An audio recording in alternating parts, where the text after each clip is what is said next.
On a warm day in August 1951, a helicopter appeared in the sky above the Berlin Olympic Stadium.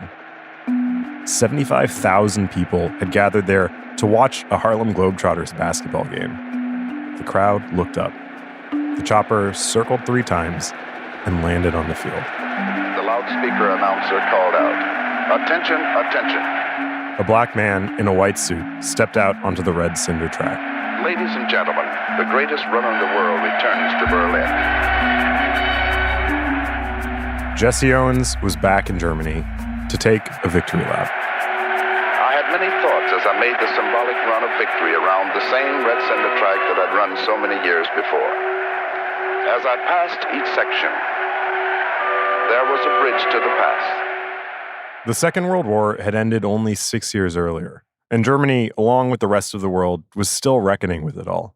Whatever was left of the Nazi leadership had been grilled at the Nuremberg trials. Berlin was rebuilding after Allied bombing campaigns. About 80% of the city's center had been flattened. Yet the stadium the Nazis had built for the Olympics was still standing.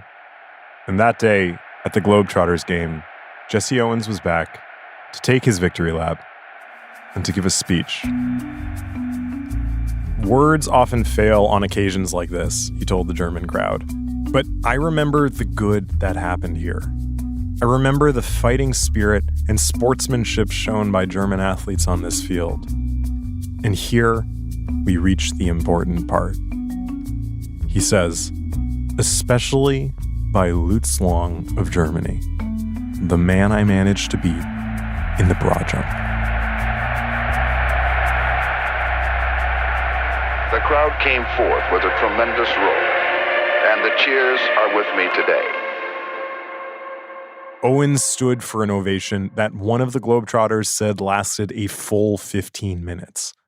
And I think maybe it was then, standing there, watching how hungry that crowd was for even this mention of a good German, that he decided to tell an even bigger story about what happened between him and Luz Long at the 1936 Olympics. It was the start of the great long jump tall tale. I'm Malcolm Gladwell. Welcome to Revisionist History, my show about things overlooked and misunderstood. Throughout this series, we've been looking at how people tried to rationalize their participation in Hitler's Olympics. And in this episode, we've reached the most enduring and, I think, heartbreaking rationalization of all. Jesse Owens' story about befriending a Nazi. A story that, it seems, Owens made up. But why? Why did Owens need to tell a lie?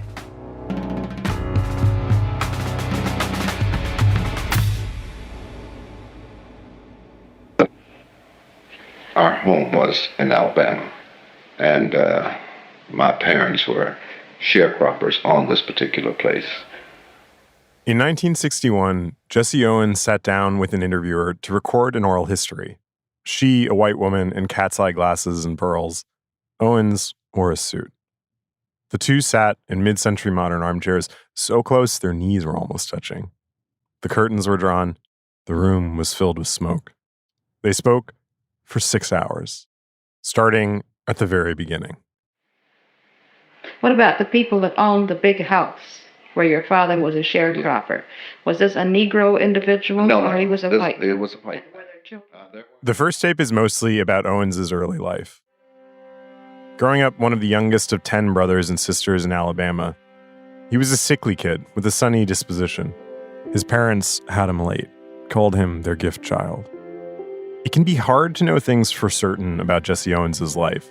His biographer, William J. Baker, once wrote of him, Jesse Owens was always strong on imagination, weak on literal truth. But whatever the facts, I believe his tone of voice in this tape, its warmth and its weariness. You hear about the setbacks, the time he saw his mother crying while folding the laundry because she couldn't afford clothes for him. And then you hear about the triumphs. Now that's where it all began, isn't it? Yes. In junior high school. Junior high school, captain of the basketball team, captain of the track team, captain of the baseball team. I was president of the student council, captain of our guards. I was impressed the first time I heard him list all those accomplishments. He was obviously great from the start. But the second time I listened, I noticed just how worn out he sounds going through that list. That tone has a lot to do with how I came to understand Jesse Owens. He's telling the story of his life in this oral history, but really, he just keeps talking about one idea. Did you get tired of this sometimes? Oh, yes, you get tired of living in a glass bowl. Living in a glass bowl. But it's a wonderful thing to have people to recognize you, people to admire you for your ability. But sometimes people forget you're a human being. People were looking, everybody's eyes were upon you, and they would scrutinize everything that you did. And so therefore you had to be very, very careful of the things that you did. And it's a tough thing sometimes. By the time he taped this interview, people had been telling stories about Jesse Owens, mythologizing him for decades. You can even hear the interviewer doing it. How did all this make you feel? Now, you remember you're a youngster from the cotton fields of Alabama. Mm-hmm. This is all relatively new to you, and suddenly you're the captain of so many things, and you're a good student, and people like you, and well, you felt like you were somebody, I mean, this. And that, I think, is at the heart of why Jesse Owens made up that story about Luz Long helping him during the broad jump qualifying rounds, and about their friendship all those years afterwards. First, being an athlete made him somebody. Then, when that was done, telling stories about it kept him a somebody. But he was black in early 20th century America, which meant that as soon as he started to be somebody, he had to play to two crowds: the white people giving him opportunities, and the black people who wanted him to use his status to change things. If you're the first to come along, or you're a pioneer, you represent not just yourself, but you represent your category. And he's being asked to represent his category in a way that obviously no white athlete is being asked to represent their category. Yeah, and I actually think what's striking looking at Jesse Owens' life is how early that starts for him. I mean, he's sort of a superlative athlete from a very young age. And then this just keeps happening to him. It was the same when people started boycotting the 1936 Olympics, wondering if he would too. He's at the time how old? I think he's 22. So we have this kid who is being asked to parse one of the most complicated kind of moral and political questions of the time, and he's being torn in two directions.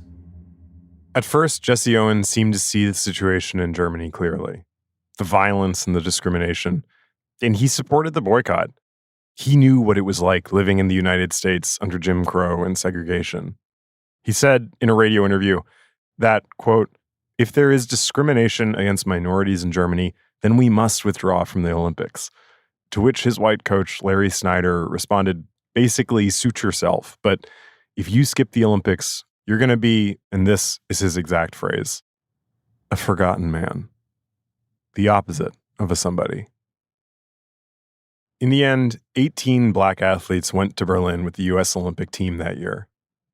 Each of them had to wrestle privately with the question of whether or not to participate. But because of the glass bowl, Jesse Owens had to do it in public. There were endless opinions about what he should do.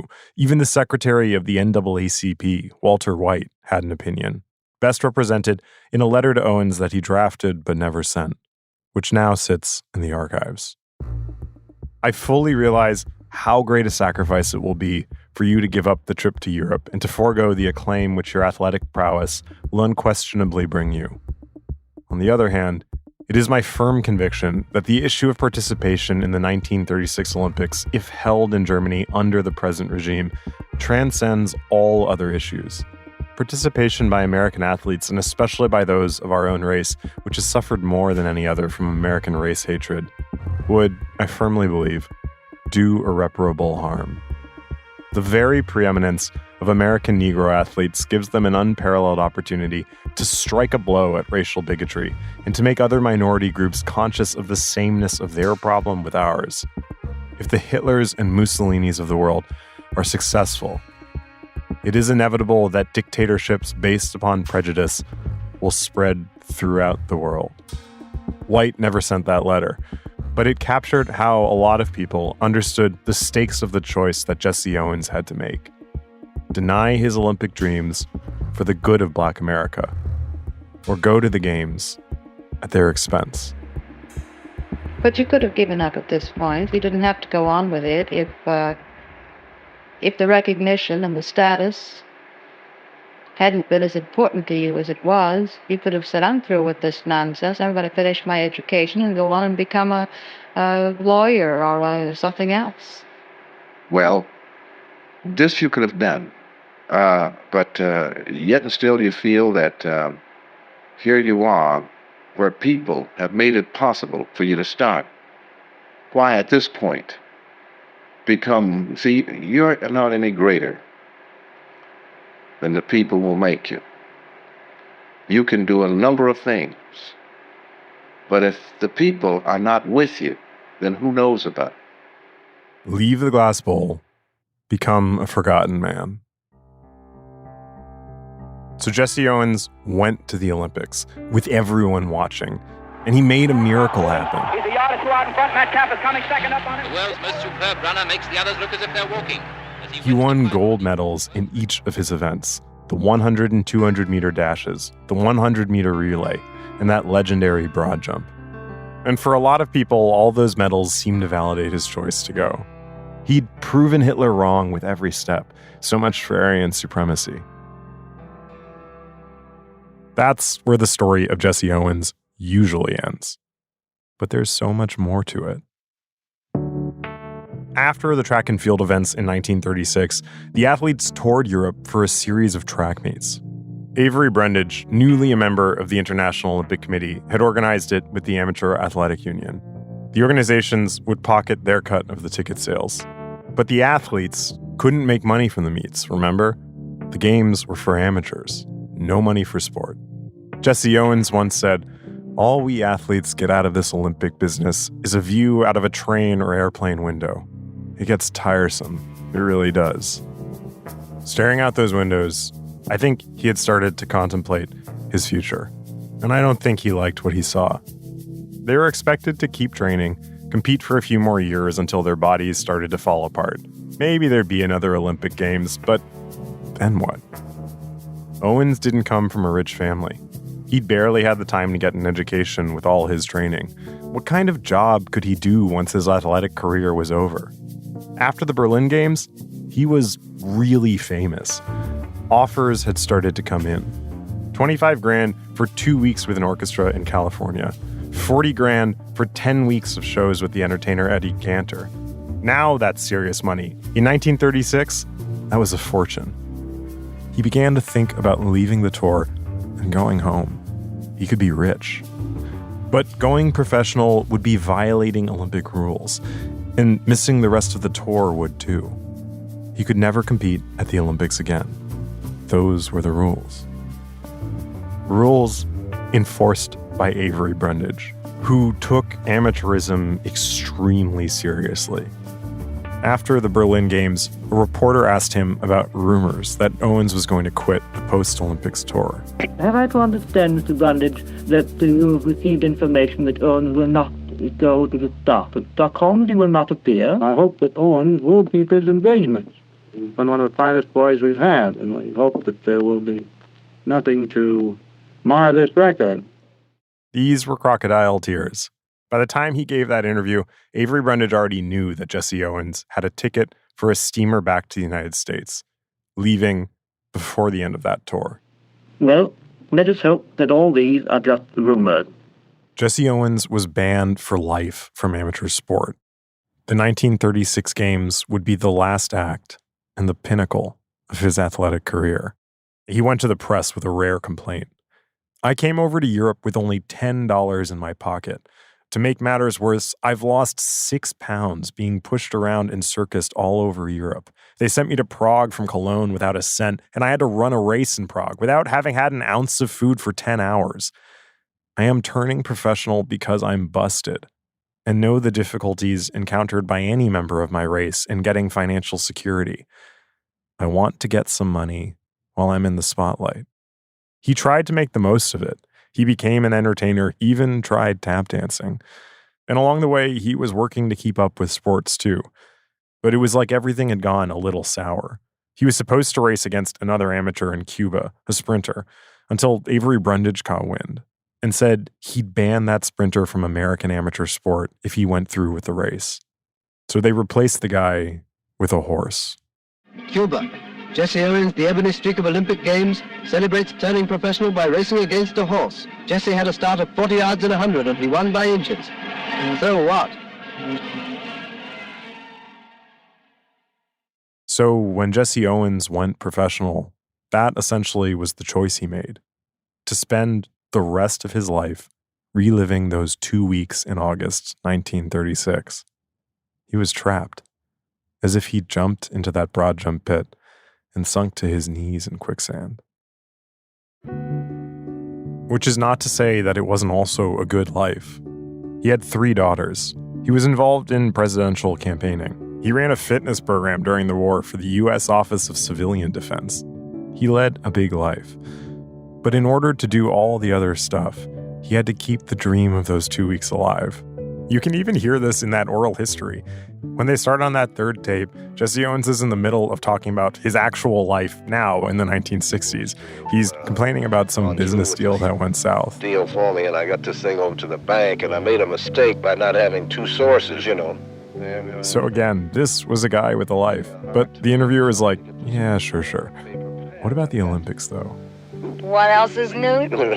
Jesse, let's go way back now Right. to 1936 and reminisce about the Olympics. I'm sure that you have told this story how many hundreds of times to how many papers and magazines and person, and this has been broadcast certainly many times, but for the historical library, we'd like to have a record of the Olympics in your own words. The feeling that you had when you knew that you were going to go. His job was telling the story of the Olympics. And once she asks, he gets right to it. I remember it was in July the 4th of 1936 when we had the final tryouts for the Olympics at Randall's Island. And that was the 4th and the... But the thing about telling one story for your entire life is that the meaning of that story has to keep changing with the times to stay marketable, to keep enough eyes on that glass bowl. And in 1951, at that halftime speech during the Harlem Globetrotters game, he discovered its most powerful edition, Luz Long. We'll be right back.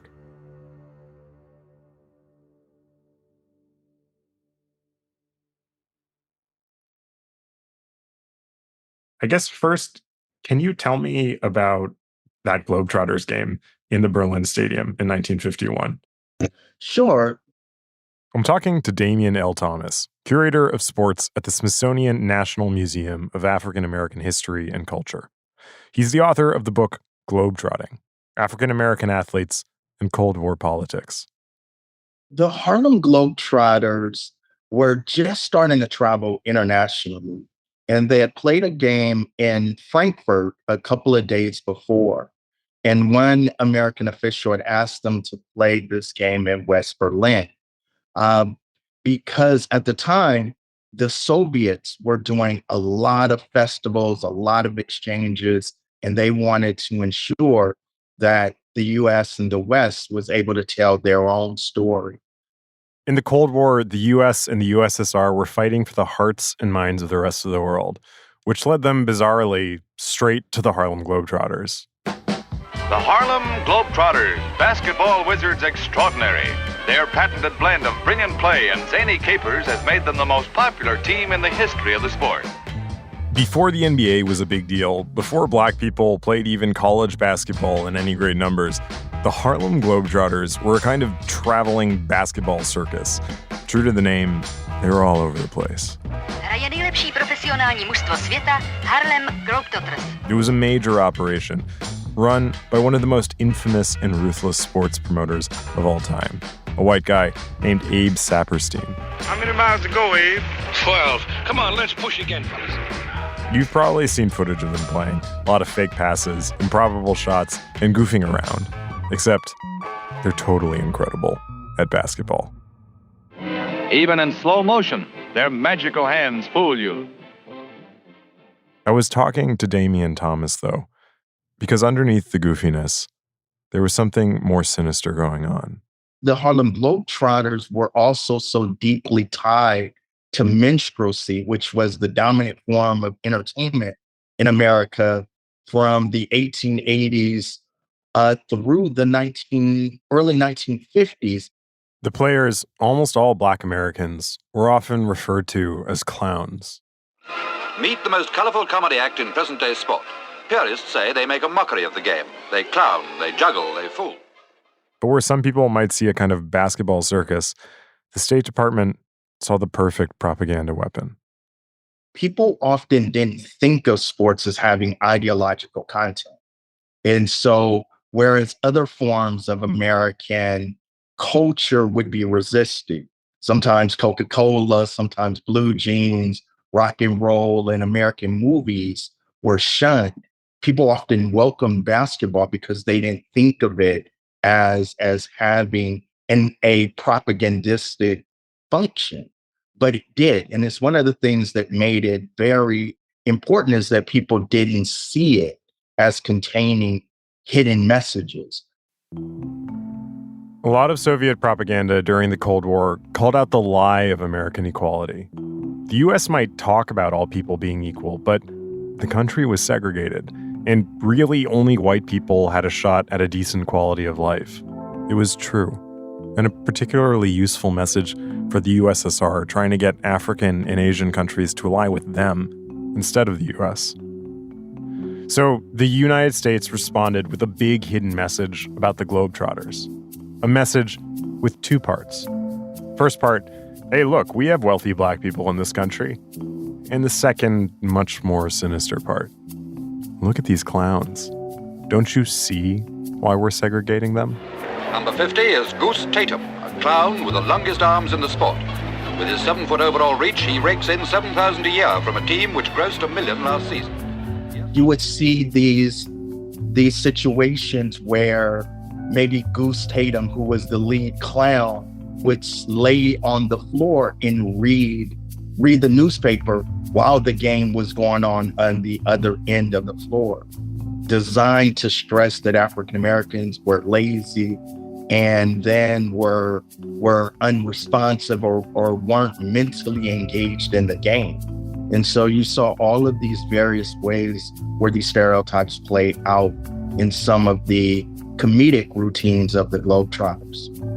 It allows the State Department to make the argument that African Americans don't have full equality, don't have all of the opportunities that are available to white Americans because they are lazy, they're not as intelligent, they are not ready to occupy a space of full equality. The State Department needed Black success stories that also made segregation look okay. Enter the Globetrotters and Jesse Owens. And how did Jesse Owens become involved in all this? All throughout the 1940s, Jesse Owens had traveled sporadically with the Harlem Globetrotters, and he would serve a variety of functions. He would serve as the press secretary, the announcer during the game, and also as halftime entertainment. And typically when he performed during halftime, they would set up hurdles around the court, and Jesse Owens would jump over the hurdles around the court as a halftime entertainment spectacle. At one of the Globetrotters promoters events, he ran a race against another Black athlete on his hands and knees, even worse than that horse race in Cuba.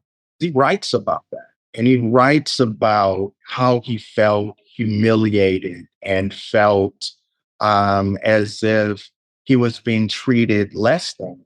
But then he also writes, well, what else was I supposed to do? Yeah. What were the other options available? And that is how, in 1951, Jesse Owens returned to the Berlin Stadium at the behest of the State Department as the Black superstar with a story to tell about a kind Nazi. Jesse Owens had spent much of his life in the glass bowl. He knew the rules. And so, during his second visit to Berlin, he focused on the part of his story the Americans and the Germans most needed. The part about Luz Long, a good white German who'd embraced a black man. Just the day before that Globetrotters game, Owens had finally met Luz Long's widow and his son Kai. It seems he told them that untrue story about the qualifying round and how Luz Long had helped him keep from fouling out. And maybe he'd seen how much the story of Long's kindness had touched Kai too. It was another story with two messages. Hey, look, the US and Germany can be friends again too. And also, how bad could segregation be if this black superstar could still see the humanity in a white Nazi? And it was a smash success. Owens stood outside that stadium for hours after that game, signing autographs. The U.S. State Department's office in Berlin sent home a report. Appearance, Harlem Globetrotters with Jesse Owens in Olympic Stadium, August 22, even more successful than anticipated. And this became one of the most requested stories that Jesse would tell on the speaker circuit. After that trip to Germany, Owens began to tell increasingly elaborate stories about Luz Long. By the 1960s, in public, the story had grown to Luz Long helping Owens to qualify. Later came the apocryphal letters. But with each version of that story, Owens was masterfully navigating the complexities of Cold War U.S. racial politics. It's somehow an apology for his own excellence, because the premise of the story is that he, a person who holds the world record in broad jumping, needs to be instructed on how to approach the pit by a Nazi. No, but actually, Ben, it's worse than that. Because the story itself has its own kind of implied racial bias, which is he's not just being instructed about how to conduct the long jump. He's lost control of his own emotions. Yes, he's being instructed about how to control his emotions. Yeah, actually, he's not being told how to control his emotions. He's being told how to handle the fact that he will continue to be unable to control his emotions. Yes, it's worse. By jumping. It's worse. It's not like Luz Long comes up and is like, here's a transcendental meditation that I think you could do to really get this under control. Yeah, the meta story in that story is so kind of like weird and distasteful. And Jesse Owens is forced to play along with this kind of deeply offensive narrative. Oh, but that's the really sad part, though, is he's not forced to play along with it. Like, he generates the narrative. Like, there's many people that I'm suspicious of who play several meaningful white co-writers on this story, but I really think that Jesse Owens is the first mover. So he's so internalized these. Yeah, well, he knows enough. He knows enough about what it means to be a black man in 1936 that he knows that that's the story. That's the plausible version of the story. We almost always tell the story of Jesse Owens' gold medals as a story of triumph. Actually, Triumph is the title of a best-selling book about him. It's the name of a Jesse Owens History Channel documentary that just came out. And I'm not saying that Jesse Owens didn't triumph, or that he didn't enjoy the fame or the money. But look at what 2 weeks of triumph cost him. A life behind glass, playing a version of himself in a story of racial reconciliation that he must have on some level known was just not true. And it was a story that worked like magic, until all of a sudden, it didn't. We'll be right back.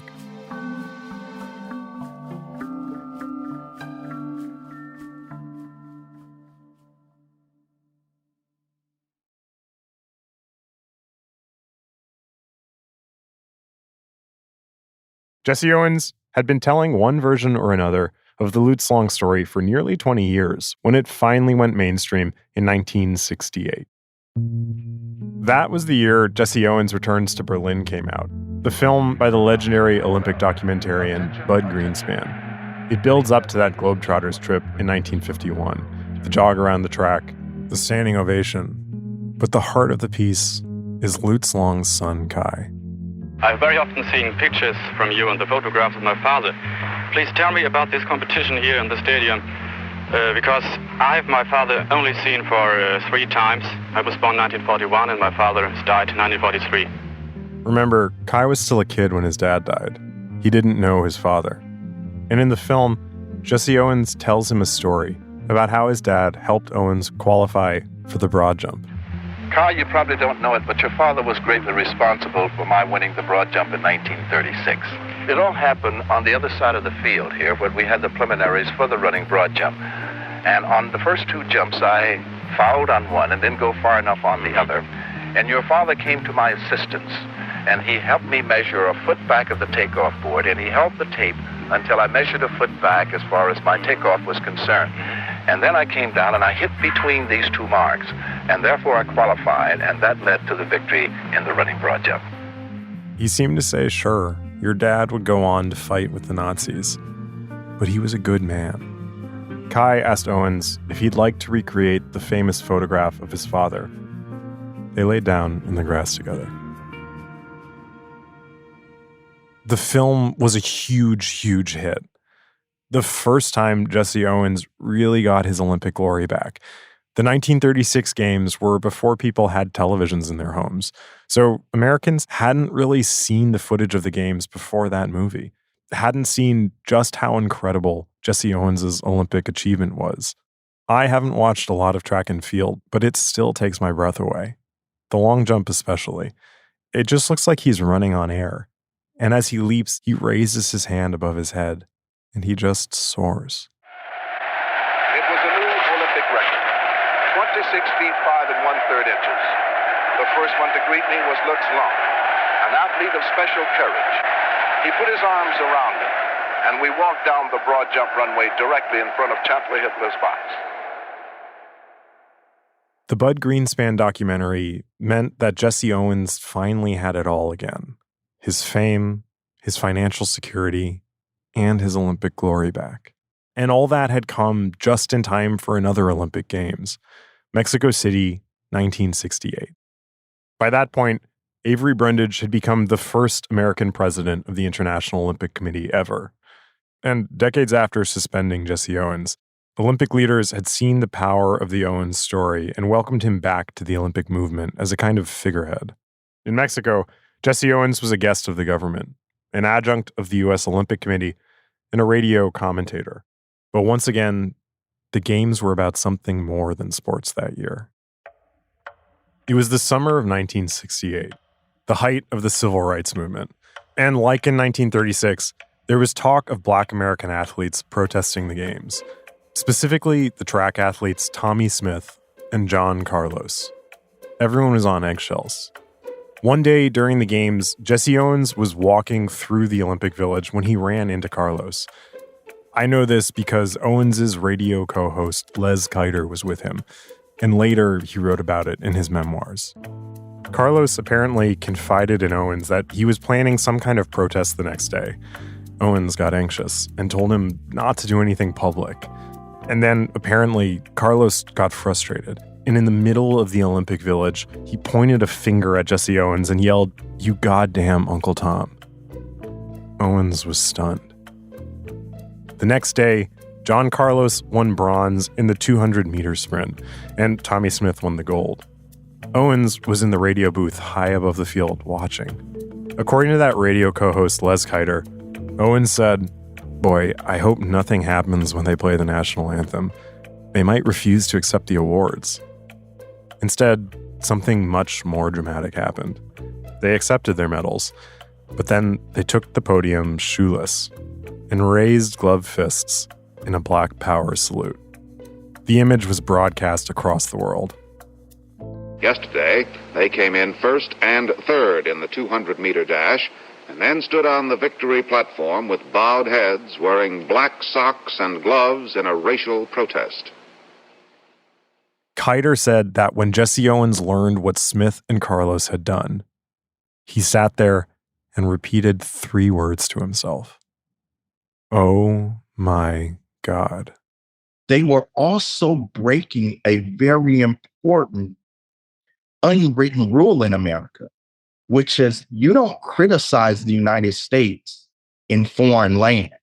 And so Jesse Owens was aware of that rule in the 30s and in the 40s, and he was certainly someone who abided by that. That's Damian Thomas again, Smithsonian sports curator. Jesse Owens is from an era where it was important for you to be a credit to your race. Yeah. And so the way in which you advance African-American opportunity, access, was through good behavior. It was through embodying these middle-class values, chastity, thrift, temperance. But by 1968, African Americans are half of the players in the NBA, a third in the NFL, and a quarter in Major League Baseball. And so the mere presence of African American athletes is no longer seen as progressive in and of itself. It's seen as now the status quo 30 years after Jesse Owens won gold. And so athletes in the 1960s are now saying that the country needs to do more, that you need to be more engaged with solving racial problems and racial issues. And so athletes by 1968 are willing to confront America. And they're willing to confront America before a worldwide audience. Avery Brundage was apoplectic, and in one of the most deeply cynical twists of fate, Brundage and the International Olympic Committee asked Jesse Owens, whom they'd previously banned for life, to go see Tommie Smith and John Carlos to ask them to apologize and promise not to protest again. And he did. He was received the way you might expect. They would not be apologizing. Tommie Smith and John Carlos were kicked out of the Olympic Village and banned from future games. They had faced a conundrum a lot like Jesse Owens had 32 years earlier, but they made the opposite choice. Jesse Owens must have felt as if his whole life was on trial. I mean, just listen to Tommie Smith. Had I been a good boy in Mexico, I could have probably been monetarily richer, and I would probably been a bigger figure than I am right now.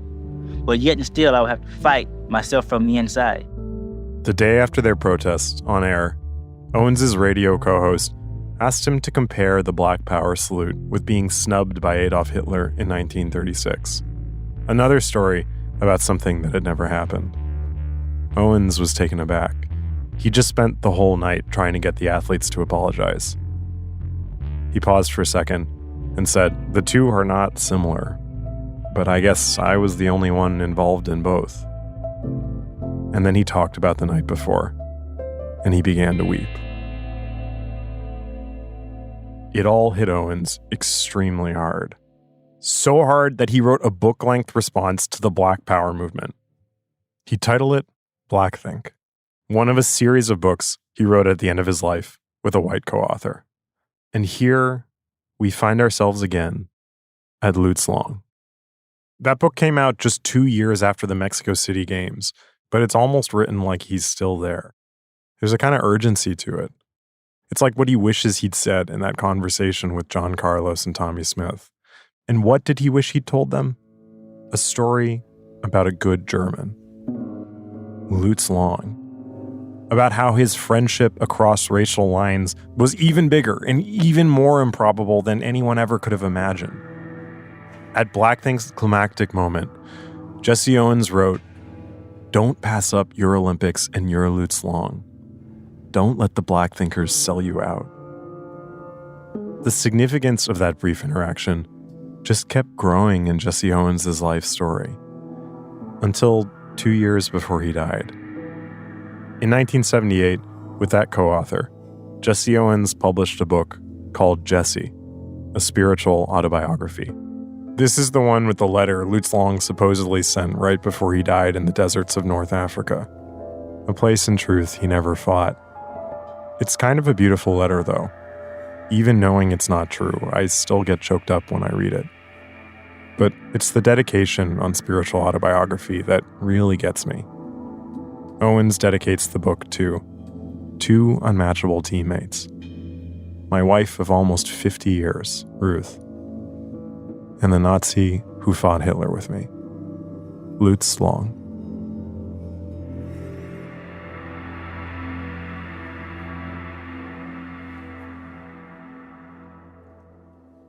Tom, can you hear me okay?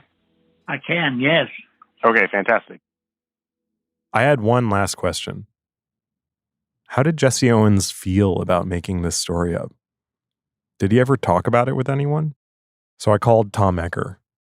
Once a great track and field coach, he trained Sweden for the 1968 Games. He's something of an Olympic historian. He's 89 now. He was born the year before the 1936 Games. I met with Jesse Owens a few times, and then I brought him to Cedar Rapids, where I live, and he came here and spoke to a group. And he slept in your daughter's bed. Tom's wife, Carol. Yeah, he slept at our house. Wow.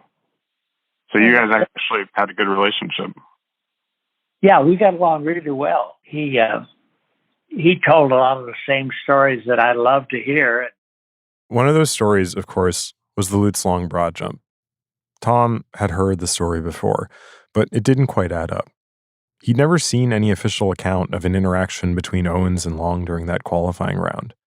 He knew the famous sports writer Grantland Rice had been watching the event through his binoculars, and in a detailed account of that day, Rice described how calm Jesse Owens looked when he made that final jump. He didn't say anything about Luz Long. Decades later, in Cedar Rapids, Tom says he asked Jesse Owens about the jump himself. Oh, yes. Yeah, we talked about Luz Long and the fact that most of that was made up. He admitted to it? Oh, yeah. Why did he make it up? Oh, he wanted to tell good stories. He told me that he wanted to just be able to tell good stories, and that was a good story. We all know it wasn't true. I'm left with this image of Jesse Owens falling asleep in a little girl's bed in Cedar Rapids, Iowa, where he's once again been called to tell his great story. And what dream could visit him then? That one day, he woke up alone in a strange land and stepped out onto a great field in a big glass bowl to fight for a country that didn't want him, against the people who were most supposed to hate him. And then, all of a sudden, one of them reached out and touched him. Under the circumstances, who's telling the truth? We posed as his father and I did on the grass of the stadium. And though it may seem a little childish, doing it brought back memories of a warm interlude in my life, when a fellow athlete showed a special grace and a special courtesy when I needed help. I've experienced many moments in the sun, but perhaps the most rewarding was to have Luz Long beside me on the winner's platform.